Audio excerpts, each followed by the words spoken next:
નમસ્કાર દર્શક મિત્રો, આશા ન્યૂઝ ગુજરાતીમાં આપનું સ્વાગત છે। સમાચારમાં વાત કરીએ તો વડોદરા જિલ્લા ભાજપ દ્વારા વડોદરા, છોટાઉદેપુર અને ભરૂચ લોકસભા બેઠકના તેમજ વાઘોડિયા પેટા ચૂંટણીના વિજેતાઓનો સન્માન સમારંભ યોજાયો હતો।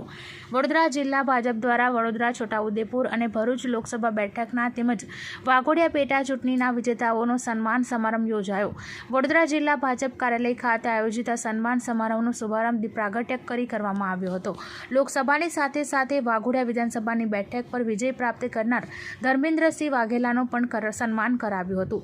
સન્માન સમારોહમાં મધ્ય સહ પ્રભારી ગોરધન ઝડફિયા, વડોદરા લોકસભાના પ્રભારી ભૂપેન્દ્રભાઈ લાખાવાલા, જિલ્લા ભાજપના અધ્યક્ષ સતીશભાઈ પટેલ, વડોદરા શહેર ભાજપના ડોક્ટર વિજયભાઈ શાહ સહિત મહાનુભાવો ઉપસ્થિત રહ્યા હતા। વડોદરાના સાંસદ ડોક્ટર હેમાંગ જોશી, છોટાઉદેપુર સાંસદ યશુભાઈ રાઠવા તેમજ ભરૂચ સાંસદ મનસુખ વસાવા તેમજ વાઘોડિયા વિધાનસભાના ધારાસભ્ય ધર્મેન્દ્રસિંહ વાઘેલાનું સન્માન કરવામાં આવ્યું હતું। વડોદરા જિલ્લાના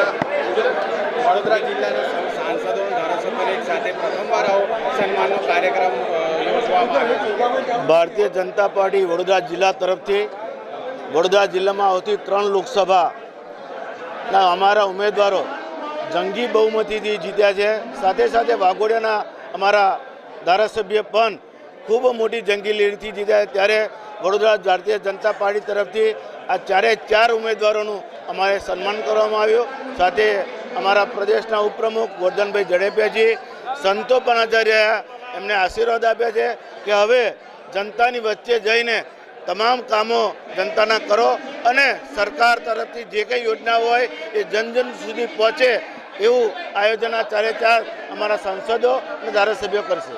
હવે જ્યારે ગ્રામ પંચાયતો અને નગરની ચૂંટણીઓ આવનારા દિવસો માટે હવે તમારી ગાડીનો કેવો કાર્યક્રમ જે રીતે લોકસભામાં તમામ જિલ્લાએ ભારતીય જનતા પાર્ટી તરફનું મતદાન કર્યું છે, એ જ રીતે ફરી તાલુકા પંચાયત હોય, જિલ્લા પંચાયત હોય, નગરપાલિકા હોય, સરપંચ હોય, આ બધામાં જ ભારતીય જનતા પાર્ટી તરફનું વલણ રહેવાનું છે।